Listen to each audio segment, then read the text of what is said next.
Hey, welcome to Fish Innovation Podcast. A real exciting day today. We get to have Richard Walsh on from Sharpen the Spear Coaching.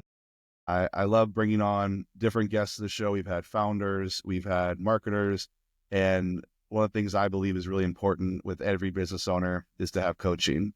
It takes a village. It's a team thing. Collaboration is key, and I think it's really important. Richard Walsh is an amazing coach. He's brought in up to $4 million in uncovered profit for a single small business, right? So if you're not thinking about how can I grow my business sustainably, you should be thinking about what are there ways that I can find uncovered revenue, profit, you name it, to help grow your business. Richard is your guy. Richard, welcome to the show. I'm so glad to have you on here. Thanks, Ben. Great to be here. I'm excited. So I love what you're doing in coaching. It gets me really excited to have this conversation. Before we start, I'd love for you to sort of talk about your background, your journey, and how you came into coaching and what brought you to, one of the best coaches I've seen today. Thank you. Thanks, Ben. Yeah, Ben, I'm going to go back because I got some time in the game. But I'll make it quick. Got out of the Marine Corps. So we're going back a while, right? So I got out of the Marine Corps, started working because you got to have a job, right? So I'm swinging a pickaxe, digging trench to lay cable back in the day. It's like 1987. Okay. And so I'm doing that for $5 an hour. So I'm killing it, right? Making a whole $5 an hour. I think you go to jail if you pay someone these days. But so here we were doing that. And I'm like, man, this is quite the life, doing this all day. And then a homeowner came up to me and said, hey, I need some help doing a little side gig. And would you be available? And of course I will. And he had 35 tons of crushed granite. This is down in Tucson, Arizona. He needed to move from the street to the backyard and spread. I'm like, well, I can do that. Throw a pick all day. I can do that. So I spent my last $85 before payday on a wheelbarrow and a shovel. Showed up on Saturday. I knocked this thing out. It took about 10 hours, about 100 degrees. Got it done. Perfect. And here's the best part, Ben. He came out and he put $1,000 in my hand. And I looked at that money. I go, dang, I did this yesterday for $40. Like, I know my future. I am going to work for myself. I could do this every day, all day for $1,000 a day back then. So I did. I started a landscape company basically, right? So I'm moving material, doing things. That morphed into a custom water feature business. So ponds, waterfalls, streams. Blew that up, became the best in the nation making that. Started incorporating steel sculpture with it because, why not? I just taught myself how to weld and next thing I know, I'm doing world-class exhibits for steel sculpture and stuff at conservatories and everything else. And the water feature is going great, cruising along. Now it's 2008 coming in. And on November 5th of 2008, day after the election, the whole economy was restricting, crashing, whatever you want to call it, whatever euphemism you want to use for what happened. And on that day, I lost $500,000 that day, canceling contracts. People no one was spending money. And I'm like, that was the beginning of the cliff. So I went from the very top, again, getting whatever I wanted for my work because no one could do what I could do. So my margins were amazing, making all this money, just having a really good time being out front. I'm in magazines, I'm in TV, I'm winning awards, I'm in these big shows, I got world-class recognition, and then it just ended. And now at the same time, Ben, I had my wife and 6 children, 4 years and younger at the same time, right? So I'm like, I look over at my office manager at the end of the day of that November 5th. I'm like, I think it's over.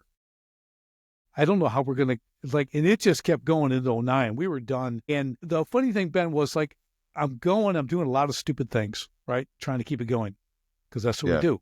Okay. Entrepreneurs, whatever it takes, it's gambling of a different sort. Okay. Whatever I got to remortgage, got to do this. And they were just giving money away back then.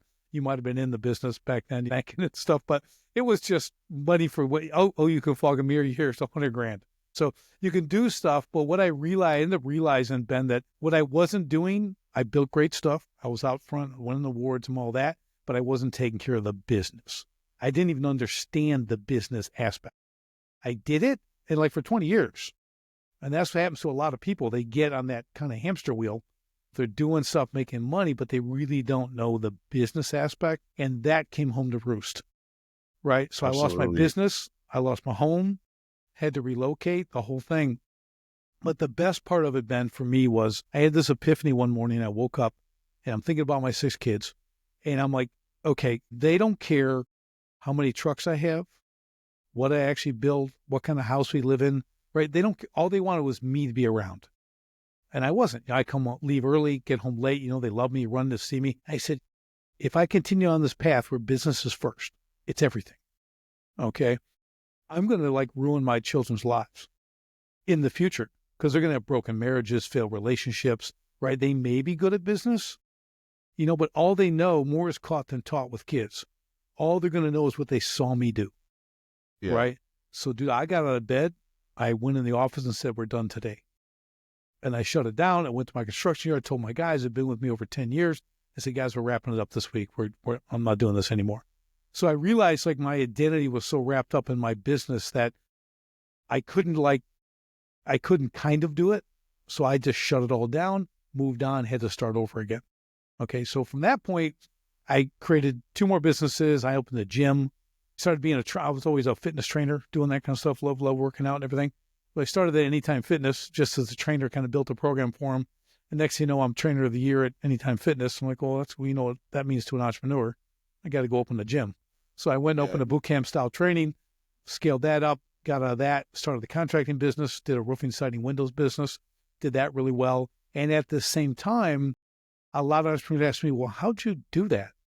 How'd you go from doing something for 20 years, lose everything, start over again, and then actually succeed again in something completely different?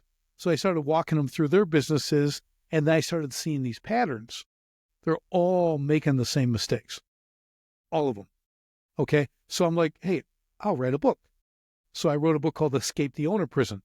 It's the contractor's new way to scale, regain control, and fast track growth while loving life. So in that, I showed them how to scale from 0 to $1 million, $1 million to $5 million, $5 million to $10 million, but really focus on the fundamentals of business. Just real basic, but it's in there. And I wove my story in there, kind of the whole thing. And it's a great book and being a bestseller. That was great. So I built an academy around that, created a coaching academy. And that went through a few iterations of different things, working with different people. And then now I'm at Sharpen the Spirit Coaching. That's my thing, been for a couple of years now. And we're just killing it, man. I love it. So I think that brings us up to speed. Yeah, that's an amazing story. First off, love that you were, for those that are, never been to Tucson, it's extremely hot. I went to U of A, so bear down. Buddy, I lived at First Avenue and First Street. I don't know if it's still there, dude. I even ran the Wildcat House. Big college bar. Remember that? I don't know if it's still there, man, but I don't know when you went. But I graduated 03, but I don't think it was there. I actually lived on 4th and 4th, so I wasn't too far away from you. See? Although different time periods, parallel Earths or something. We are.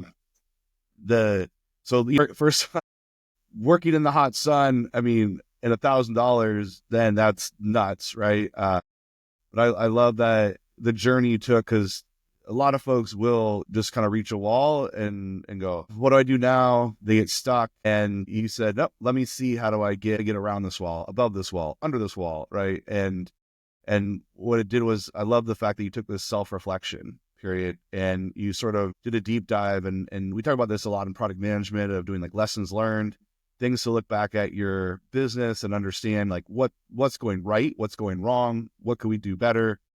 And at the end of the day, that's really what business is, right? You try, you fail, you learn from those failures. We hear it all the time. And I love that you looked at that and you realize, I need to balance this. And not only that, balance your personal life as well. Funny story, I sort of had the same epiphany when I was in corporate, and I'm, on all these calls all day. We're talking about lending, rates, you name it, typical banking stuff. And my 4-year-old daughter comes up to me later in the day and says, lemonade stands, I don't want to do a lemonade stand. What if I gave money to people and then I charged them for giving them money? I'm like, you're talking about interest, and yes, banks do that. That's a great idea. I'm going to do that. And I realized maybe she's listening too much to these meetings and conversations, and kids really do pick up this stuff. So 100% agree with you. Said, let's look for some great stuff to expand her mind and let her come up with great things. I love that you took all that and you became a coach. And it's not just, a lot of people today are like, oh yeah, I'll be a coach. I did this. Let me help you. I'll earn you a bunch of money. It's like, no, you lived through it. You found what works, what doesn't work, And then you're able to make that connection for others. I mean, $4 million for a single small business, that's incredible. To find that for somebody who just, they're missing that, right? They might have been really good at what they did, but because of your skill set, you were able to see that. Do you mind talking a little bit about your process? Yeah. So what happens is it's really simple. Here's part of the pattern. Let me give you the pattern that you see, right? So most people start a business, Ben, because they're good at something. And then of course the next step is they're better at it than their boss. Okay, that's kind of the catalyst, right? Well, I could do this better. This guy's a clown. They don't know anything about business. They just know they're really good at whether it's a tech job or me with a shovel. I was great with a shovel. I could outdig, I could outpick anybody, right? Like I'm just a goof. But that was my gift at the time. Yeah. But I can do this myself. I did it for the guy, right? So they go out and they start a business and they start charging people. They don't know what to charge, but they start charging more than they were making. That's their litmus, okay? Well, I was making this much, so if I charge a little more than that, then I'm succeeding in the business, right? That's the concept, the numbers concept they have. So they get going, and they work really hard the first 2 years, okay? Because you have to do that. I have not discovered in 35 plus years the secret sauce of not working hard when you start a business. Okay, you're going to wear 9 hats, you're going to do all this stuff, but the problem, Ben, is next thing 10 years has gone by, and they've repeated the first 2 5 times. And that's where they're at. Like they're doing it, they're not going to leave because they believe they're free, okay, but they're owned by the business. They're in that owner prison I talked about, right? And if they don't open the door, business doesn't happen. If they're not closing the clients, sales don't come in, right? Yep. Along those lines. They might have a crew or 2 or even 3, but it's them. It's an individually run business. It's not systemized. It doesn't have processes, SOPs, all the stuff you need for something to be self-running. So the goal when I talk to owners is I have a goal to get you working on only the 5% of the business that you can do. Only you can do, right? That's vision and growth, strategy, stuff like you've got to be truly the captain, if not the admiral, right, of this fleet. You got to be able to see where you're going, know where, plan that, while everyone else is doing the day-to-days. So that's a big goal. But now we'll right back up to now what enables that? You know what enables that? Profit. Profit enables that. Because when you can't make money, you're not hiring people. You're not finding the right systems or software. You're not purchasing things. You're not reaching more people, right? You're not understanding your own numbers. So that's part of the hamster wheel. You're trapped there because you can get into so many different things. And there's marketers out there telling you they're going to give you the world. And they all have their different way of doing things, but it usually comes down to one basic thing. Right? They're telling you they're going to increase your revenue, right? And every business owner, that sounds good, right? I want to get more clients and make more money.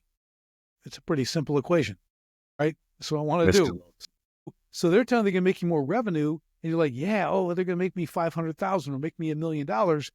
And then you hire them and you start paying whatever you're paying. And next they're discounting your product and say, we'll sell it on this. We'll take 10% off. We'll take 20% off.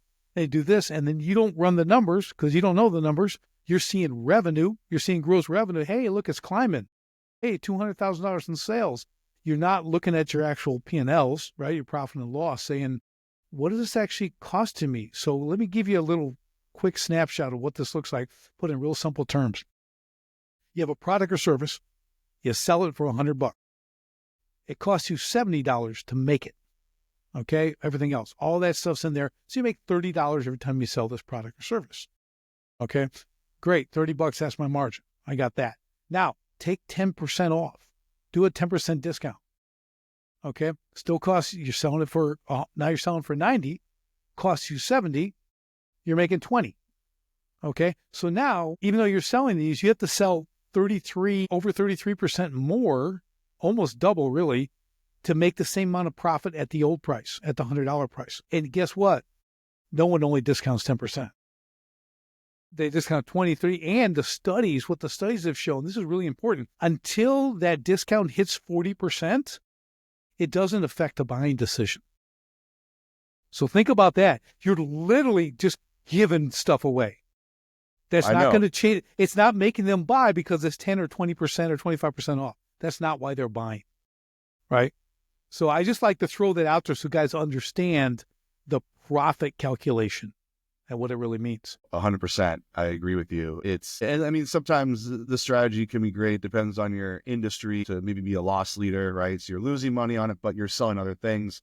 But typically in small business, you've got you're the master of your craft. You're typically doing just a few things. And so I agree with you. I mean, those numbers are staggering, right? I mean, you think it's really great. Like people talk, some folks are like, oh yeah, I made $1 million in revenue this year. I'm like, oh, that's impressive. What was your bottom line though? What was your profit? Well, I don't want to talk about that. So yeah, I had a guy doing 10 million, had to get doing 10 million a year in revenue. Sounds couldn't amazing. Even take home, yeah, but he couldn't even take home 100 grand. Yeah, exactly. Like that's broken.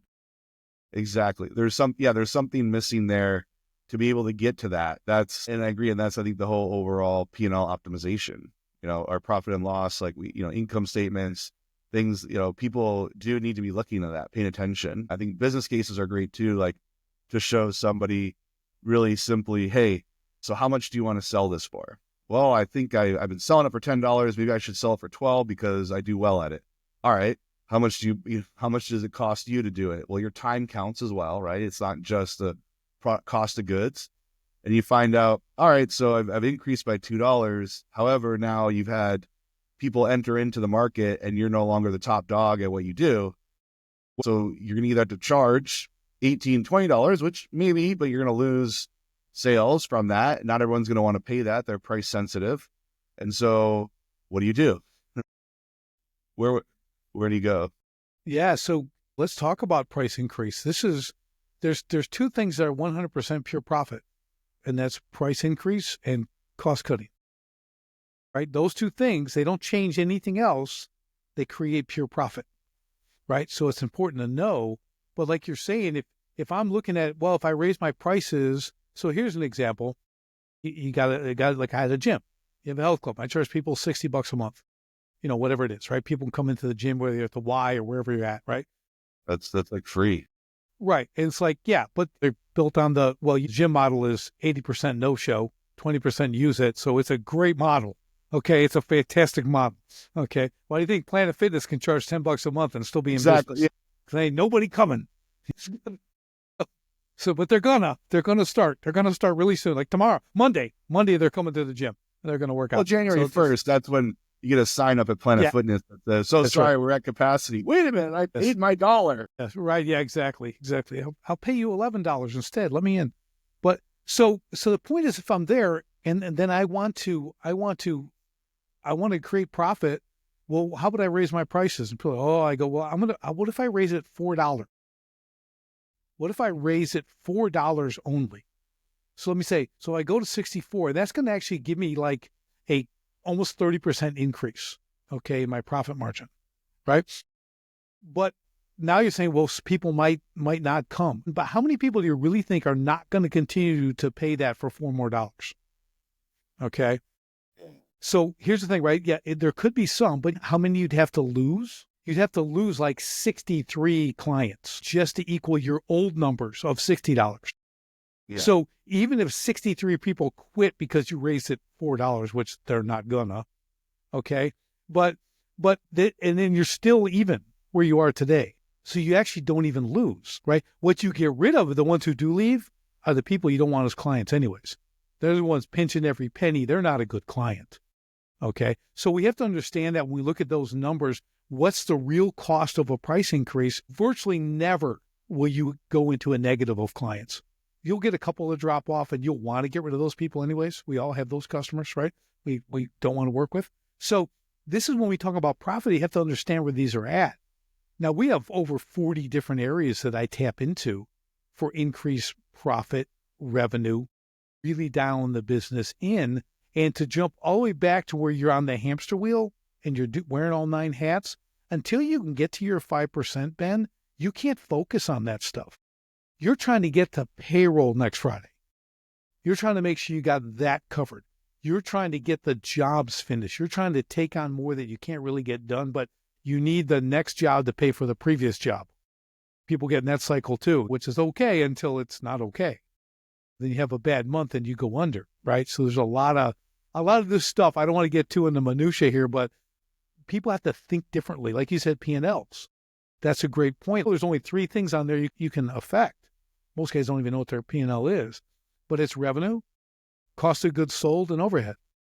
Those are the only. So like, wow, that's pretty simple. I should look at that every Saturday and go, where's my revenue? Where's the cost of goods? Whatever, and then what are my expenses? And you can shave your expenses down always. Oh, There's of always course. fat. Okay. Your cost The of hidden goods, subscriptions. Yeah. change suppliers. I mean, I think a lot of folks are fearful because they're like, well, I might be selling mugs, let's say, right? The guy who gives me the mugs, my supplier, he's great. They all come, out of 100 are always in perfect shape. But what if I, go with a cheaper person? Oh no, what, they could be broken. Now only 90 of the 100. Yeah, well, but you should also try and see, maybe order 100, maybe order 10, and see what comes. I do something a little different. I mean, that's the way to go. You always should be shopping. You Yeah, always look for the next supplier and everything else. But another thing you can do, if you have vendors that you're pretty loyal to, right, or you're able to be loyal because you're not out trying to save $5 driving an extra 30 miles and wasting the gas, and it doesn't really save you any money, looking to save 5 cents a gallon when whatever. I could tell you some funny stories on that. But I do this. I go, hey, I go to the supplier and I say, hey, I got a deal for you. So I'm projecting to sell whatever it's going to be, 1 million this year, 1.5, whatever that is. I'm looking to save some money on materials from you. But here's what I want to do. For every 200,000 I do, I'm going to get a certain percentage of a rebate. I'm going to pay the full boat. I hit that, you cut me a check for whatever it is. So if it's 0.5% or 1%, you're going to give me a check for 1% of that 200,000. Great. I hit 500, it's going to be this much. You'll get me a check. I'm planning on doing 1.5 million this year. So at 1.5 million, I'm going to be at like 2.5%, 3%. I just did this for one of my clients. Okay. You're in the 6-figure cost savings. And what is cutting costs is what? Pure profit. exactly. Okay. On business you're already doing. You're going to make the sales. Now he's not at risk. Your vendor's not at risk, right? He's not giving you a discount up front and then you never hit your numbers. And then what? He lost money. You never hit the numbers. So Exactly. when you present that to, decent vendors, oh, they love it because they know you're going to buy that much money, that much material from them. Well, and they don't pay you until you do. Yeah, and even more so, I would add that you're actually having them put skin in the game too. You're having them be invested in you because they're like, all right, that's sure, it costs me nothing, right? He's going to still pay me, and I want to root for him. And if he's like, all right, if you hit 10 million units, I'm more than over the moon. I will definitely give you that discount, or I'll give you that rebate, right? And so that vendor is going to feel that, psychological balance they need to have, right? Like, I got to give back to them. So I love that, from all different avenues. I know you mentioned kind of funny stories. I'd love to hear, you've had so many clients, so many interactions. I always like to hear, whether it's your favorite, your funniest client or moment or time. It helps. I mean, whatever you're doing sounds amazing and great. Let's humanize you for a second. Okay. Let's get something out there that knows that you're real, right? Yeah. Well, I'll tell you, the funniest thing is I had a client, billionaire. Okay. I'm talking billionaire where owned multiple professional sports teams and stuff. A guy, like, he's my favorite guy. He's the greatest guy ever. He's passed away since, but brilliant guy. Love my art. Love my water features, right? He buy my sculpture. He gets stuff all over the world. Travels and brings art back. Sculpture for the yard. He's got like 3 acres. And his wife's deal with him was, you can have the outside, I get the inside. Like, you can have the 3 acres in the yard, do what you want with it, but you don't do anything in the house. You don't bring any of the stuff in the house. So he's always getting stuff. And it was great. I make money. We're always doing deals and everything else. Just an amazing dude, self-made guy. And one day he calls me up, Ben. He's like, hey, I bought a scorpion. I need you to unload it. The truck will be there in like an hour. This is the sculpture. I'm like, okay, so have a machine there. So, okay, I buzz over there. Again, you do anything for this guy. Okay, he's like my best client. So I pull up and this guy rolls up in like a Ford Ranger. And I'm looking at this thing. He goes, well, he said it's a scorpion. It's the Velociraptor looks like from like whatever the dinosaur it's like. Yeah. Okay. From the movie, whatever that was called, I forget. Jurassic Park. Yeah, that's it. So it was the coolest thing I've ever seen. I mean, the teeth, and he used like railroad spikes, and he like pointed for all the stuff down the back, and It was just, and it was like 12 feet long with the tail and everything, and individual scales all welded on. Spectacular piece. Little frightening, okay? Yeah. But it was cool. So he's got a tennis court. You come out of the side of the house, and there's a whole tennis court. And he goes, let's put it right there. Let's face it towards the house. Okay, we put it in. He rolls up, and we're putting it in. Then him and I are standing up by the door, like admiring this thing, right? His wife walks out, Ben, and she looks at us, she goes, that is the ugliest effing thing I've ever seen in my life. Get it out of here. And she turned around and went back in the house. And he's like, give me a day or two, I'll work on her. So it's like, because she always brings this stuff, you know? So he calls me up like 2 days later. He's like, Richard, come get it. It's yours. You've been so good to me. She's not letting me keep this thing. But you can have it. Dude, I was there in an hour. That thing was amazing. And I strapped that thing, threw it in my truck. We're out. We got that. One other time, the same guy does the same thing. He put a train around his tennis court, you know, that you ride on like for kids and stuff. And I had a giant walk under waterfall I created out of steel. It's like a big cantilevered giant plant. It was really cool. And he wanted that to go underneath it, behind it and stuff. So that was there. And he called me, he goes, oh, I got a thing coming. I need you to get to the house before Sheila, his wife, gets there. Put it in the train tent so she doesn't see it. I can't have her see that.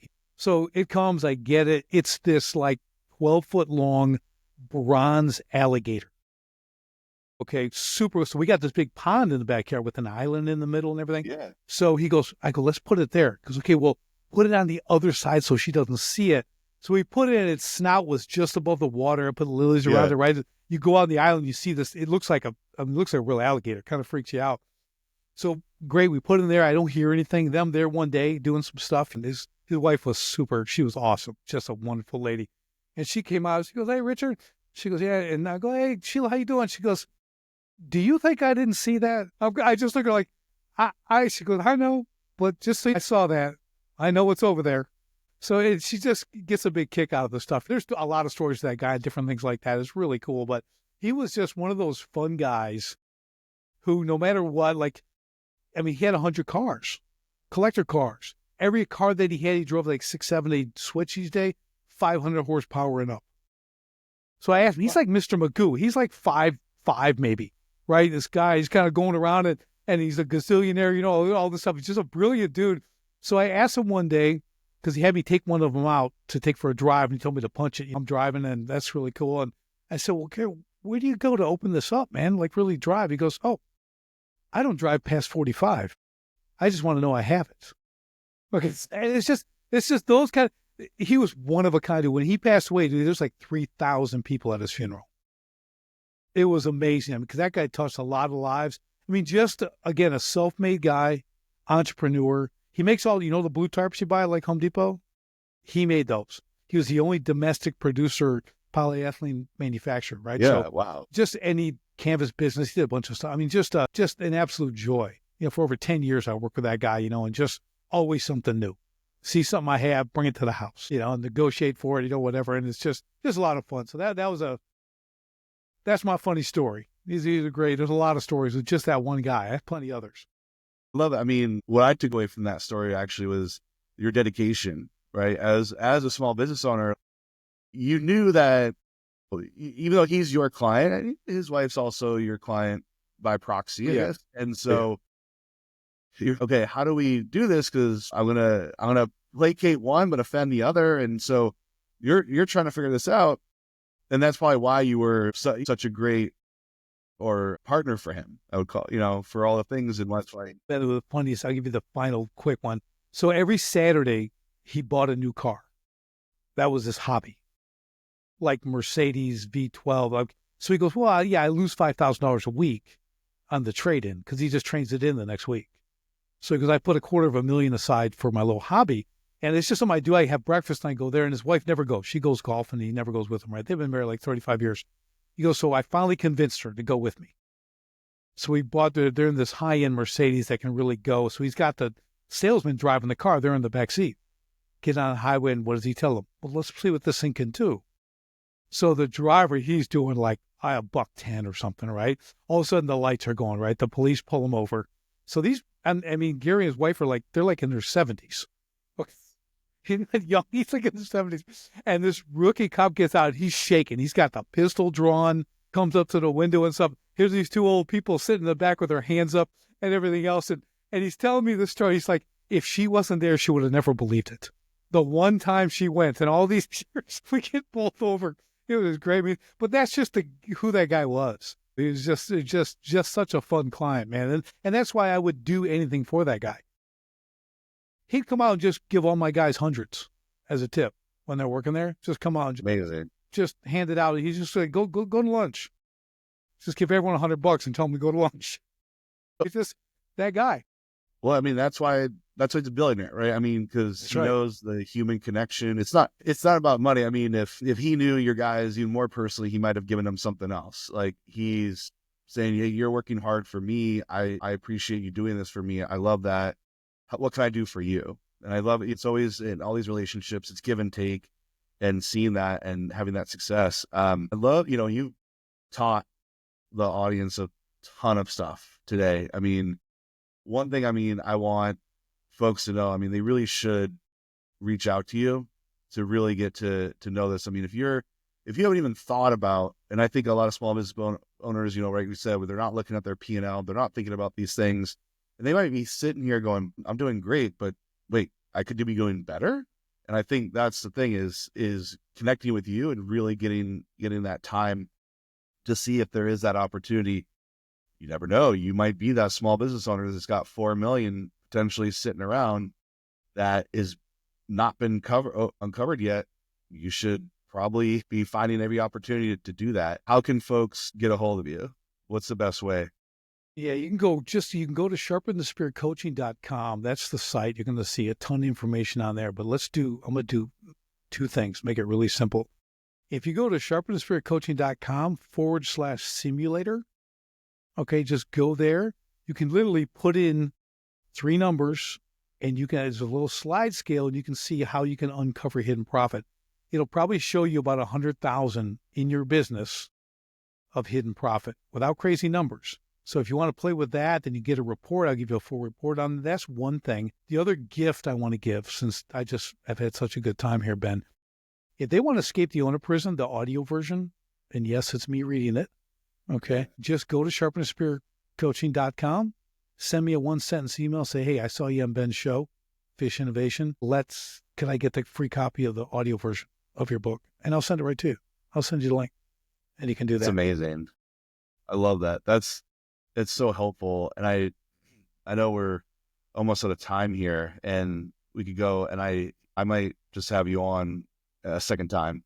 I gotta have you come back, and maybe we'll bring in a new client on the show as well, right? That's listened in and called you up and got your help.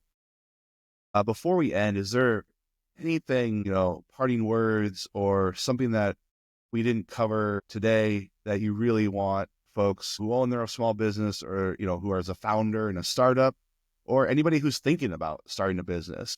Yeah, I think a big takeaway I like to give people, Ben, is failure's okay. I have a book full of failure. It's a best-selling book full of failures, okay? But we learn from our failures. There's nothing wrong with failing. It's going to happen in one way or another, in some aspect or another. What is not tolerable is quitting. Very big difference. Okay, failure, that's part of life, man. That's what we do, and that's how we learn. And those are where you're going to make your biggest gains, is from those failures. Now, we don't want to go out and fail on purpose, right? But it's going to happen. Just who has not experienced failure? So you're going to learn the most from that, as long as you don't repeat those failures, right? Treat them as an opportunity. Every problem, every failure is an opportunity. So I want you to think about that and creating that opportunity from those problems or failures. But the quitting aspect, that's what, I'll just use the D word, it's disgraceful. Okay? You don't need to quit your business. You need to, if you got to fix it, fix it. If you're not quite getting what you want, reach out, like you said, Ben. Get someone like Ben, like myself. Get someone who can actually help you with your business. Okay? Coaching's a big thing now. That wasn't around when I started. You might have had a few foo-foo executive coaches working on the Fortune 500 company C-suites. Okay, but they weren't helping the regular guy who's making $300,000 a year in his business. 500,000, $1 million, something like that. Remember, only 4% of all small businesses reach the 7-figure level of revenue. Okay, so that's kind of an elite group. And guys like you and I can get them there. And that's an awesome thing. It is. I mean, I love it. I 100% agree. The coaching is so important. That's why I have coaches like yourself on here who've had the experience, who lived it, who have the wisdom to share, but also the strategic mind to provide as well. And I think a lot of us who are small business owners might think, I've got to do this all on my own. I've got to do it. It's me. It's make it or break it. You're right. Maybe they're not wanting to quit, but they don't seek help. And I think that you being there, even as just even just a sounding board, right? To figure stuff out. It's another mind to collaborate with. And that's where you might see where your gaps are. Yeah. Well, let me share this quick before we go. My first 20 years in business, I did not accept help from anybody. That billionaire client I talked about, telling me all kinds of stuff what to do. I'm like, what do you know, man? You don't build water features. You just have this and this and sports teams. I'm like, that's the level of stupid I operated at for 20 years. Okay. Didn't no one know. I had and multiple people doing because they liked me and they give me these tips and I never, and I just did my thing. I mean, it's just don't be that person. It's called time compression. You talk to a guy like you or me, we will compress 10 years into one. Okay, of costly mistakes, bad decisions, okay, just foolish things you're going to do in your business because you think you know. You don't know. We know. I'm going to help you. I mean, it could be one conversation will change the trajectory of your business. It happens all the time. So just remember that. It's like you said, asking for help. I spent 20 years, but you know where I would have been if I just would have accepted a little bit of help? I wouldn't have lost everything. I wouldn't put my family through that kind of stuff. I wouldn't go through all that hardship of restarting and figuring things out. I wouldn't do that just because if I'll just put the ego in a box, check the pride, right? And just get the help, man. Because anyone who's succeeded, we love to help business owners. I get my most joy from the success of other businesses. Their success, that 4 million, that 1 million, that 300,000, whatever I bring them and see that freedom they reach, that's why I do it. I don't, that's my ultimate goal. It's just have the joy of that. I love that. Richard, I thank you very much. And I'm serious. I'm having you come on for a part 2. And we'll talk about that.